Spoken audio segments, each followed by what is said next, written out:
बच्चों नमस्कार, आपका बायोटेक चैनल में स्वागत है। तो जैसा कि बच्चों इसमें इंडोक्राइन सिस्टम चल रहा है और जो कि बहुत इम्पॉर्टेंट टॉपिक होता है, चाहे नीट का पेपर हो चाहे बोर्ड का पेपर हो, जहाँ भी आप जाएंगे तो इससे क्वेश्चन मिलता रहेगा। लेकिन इसको स्टार्ट करने के पहले सब्सक्राइब कर इससे क्या फ़ायदा होता है, हर वीडियो आपके पास तक पहुँचता रहेगा। और इसको शेयर कर दिए, इससे क्या फ़ायदा होता है, जो आपके मित्र या दूर बैठे होते हैं उनको बच्चों वीडियो मिलता रहेगा। तो अब आती है कि जैसा कि इसमें चल रहा था, hypothalamus and relation with the pituitary gland. Hypothalamus with the relation to the pituitary, इसमें आता है अगला हार्मोन होता है GnRH। GnRH इसका फुल फॉर्म होता है gonadotropic releasing hormone. Gonadotropic releasing hormone.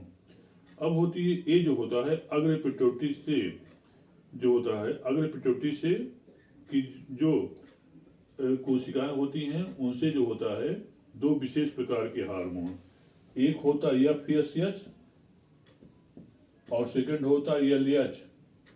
तो FSH इसका फुल फॉर्म होता है फॉलिकल स्टिमुलेटिंग हार्मोन, और यह होता है इसका फुल फॉर्म होता है ल्यूटिनाइजिंग हार्मोन। तो FSH माने फॉलिकल स्टिमुलेटिंग हार्मोन और LH माने ल्यूटिनाइजिंग हार्मोन होता जो है वो। तो FSH और LH की श्रावण का जो है ये प्रेरक करने का काम करता है वो। तो इसको क्या करते हैं, गोनेडोट्रोपिक रिलीजिंग हार्मोन जो होता है वो पिट्यूटरी ग्लैंड से, अगर पिट्यूटरी से FSH और LH हार्मोन निकलते हैं वो। जैसे बताया हमने कि FSH फुल फॉर्म होता है फॉलिकल स्टिमुलेटिंग हार्मोन और LH का होता है ल्यूटिनाइजिंग हार्मोन। दोनों के श्रावण का जो होता है ये प्रेरण करने का काम करता जो है वो। अब होती है कि अगला होता है कार्टिकोट्रोपिक रिलीजिंग हार्मोन। नेक्स्ट होता है कार्टिकोट्रोपिक रिलीजिंग हार्मोन। तो अग्र पिट्यूटरी से एंटीरियर पिट्यूटरी से उसको एडिनो हाइपोफाइसिस कहते हैं। उससे जो होता है एक विशेष प्रकार का हार्मोन निकलता है, इसको कहते हैं कार्टिकोट्रोपिन रिलीजिंग हार्मोन कहते हैं जो है। ये क्या काम करता है कि अग्र पिट्यूटरी से जो कार्टिकोन माने कि जो कार्टिकोट्रोपिन हार्मोन होता है उसके स्राव का जो होता है ये प्रेरण करने काम करता है वो। इसको क्या कहते हैं, CRH कहते हैं जो है वो। अगला होता है thyrotropin releasing hormone. Thyrotropin releasing hormone, ये ऐसे साथ में क्या कहते हैं, TRH कहते हैं, और इसका फुल फॉर्म होता है थायरोट्रोपिन रिलीजिंग हार्मोन होता जो है वो। ये हार्मोन का क्या काम करता है, अग्र पिट्यूटरी से थायरोट्रॉप कोशिका जो होती है उससे थायरोट्रोपिन हार्मोन के श्रावण का जो है ये प्रेरक होता जो है वो, प्रेरक होता है। और नेक्स्ट होता है melanocyte MSH releasing hormone. MSH releasing hormone, इसका फुल फॉर्म होता है melanocyte stimulating hormone releasing hormone. तो एक क्या काम करता है कि जो अग्र पिट्यूटरी माने एडिनो हाइपोफाइसिस से जो मेलानोसाइट स्टिमुलेटिंग हार्मोन निकलता है, यह उसको माने कि इस हार्मोन को जो होता है वो मतलब निष्कासित होने के लिए इसको प्रेरित करने काम करता है वो। इसको क्या कहते हैं, MSH रिलीजिंग हार्मोन कहते हैं जो है वो। अब अगला होता है MSH inhibitory hormone. MSH inhibitory hormone. तो एक क्या काम करता है, अग्र पिट्यूटरी द्वारा जो माने अग्र पिट्यूटरी से MSH जो हार्मोन निकलता है या मेलानोसाइट स्टिमुलेटिंग हार्मोन जो निकलता है, ये उसके माने कि उसके श्रावण का जो होता है ये बाधित करने काम करता है वो।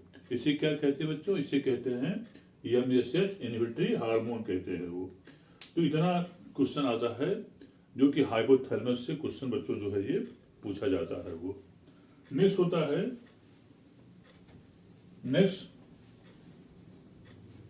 Pituitary gland.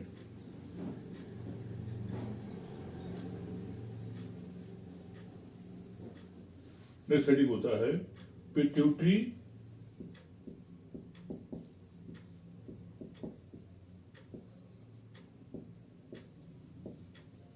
पिट्यूटरी ग्लैंड और इसे कहते हैं हाइपोफाइसिस सेरेब्राई और हाइपोफाइसिस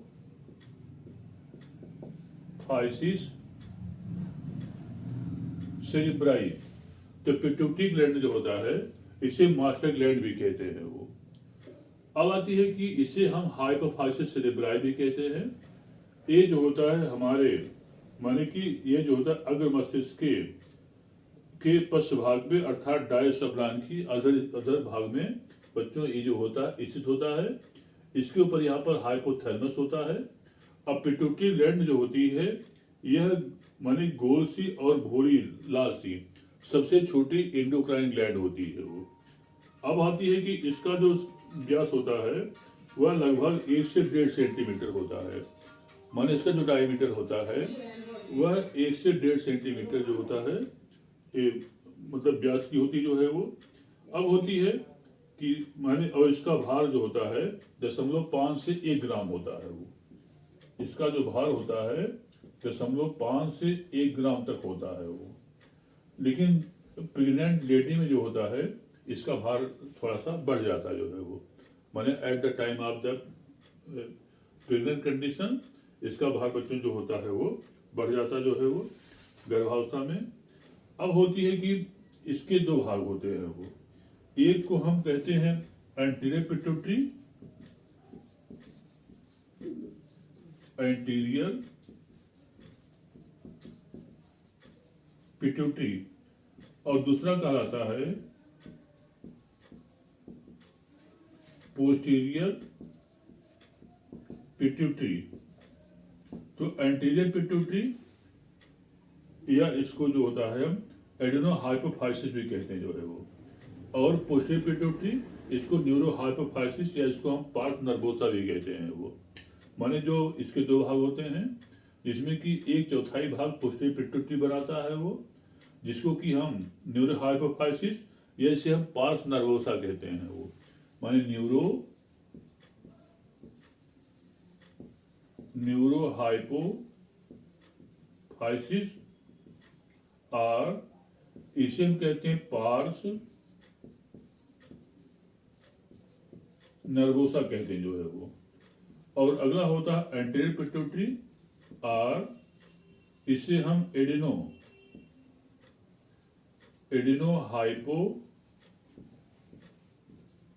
हाइपोफाइसिस कहते हैं वो। अब होती है जो पोस्टीरियर पिट्यूटरी ग्लैंड होता है इससे किसी हार्मोन का स्राव नहीं होता है वो। तो वास्तव में हाइपोथैलेमस में न्यूरोसेक्रेटरी सेल होती हैं वो। और यहाँ पर जाकर के आगे जो होता है यह माने कि बीच में जो होता है ये स्टागल क्षेत्र होती है वो। जा करके यहाँ पर ये न्यूरोसेक्रेटरी जो सेल होती है इसी से जो होता है दो हार्मोन का स्राव होता है वो। किससे? पोस्टीरियर पिट्यूटरी से। और पोस्टीरियर पिट्यूटरी जो होता है लगभग 1/4 भाग बनाता है वो। अब होती है पोस्टीरियर पिट्यूटरी से जो होता है इससे 2 हार्मोन निकलते हैं। एक होता है ओटी और ओटी का फुल फॉर्म होता है ऑक्सीटोसिन या इसे क्या कहते हैं? इसे हम ओटी कहते हैं जो है वो। ऑक्सीटोसिन कहलाता है वो। और सेकंड होता है एडीएच और एडीएच का फुल फॉर्म होता है एंटी डायूरेटिक हार्मोन। एडीएच या उसे एंटी डायूरेटिक हार्मोन भी कहते हैं। इसका फुल फॉर्म होता है या इसका एक और नाम होता है इसे हम बेसोप्रेसिन भी कहते हैं जो है वो। इसे हम जो है वो बेसोप्रेसिन भी कहते हैं या एडीएच कहलाता जो है वो। अब होती है ये तो पोस्टीरियर पिट्यूटरी हो गया। इसी प्रकार से एंटीरियर पिट्यूटरी से कई हार्मोन निकलते हैं। लेकिन पहले हम पोस्टीरियर पिट्यूटरी की बात करते हैं वो। तो पोस्टीरियर पिट्यूटरी जो होता है, इससे दो हार्मोन निकलते हैं।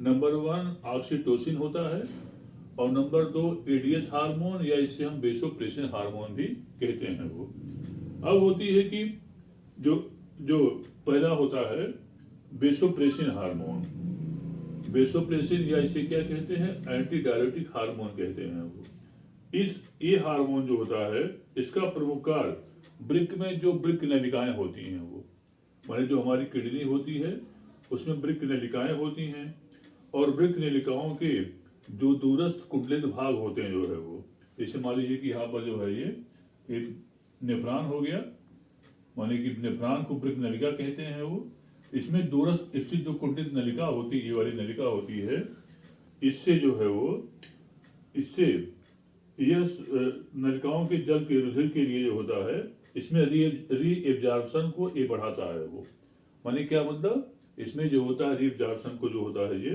बढ़ाने का ये कार्य करता है वो, और इसीलिए इसे हम एंटी डायरेटिक हार्मोन या इसको मूत्ररोधी हार्मोन भी कहते हैं जो है वो।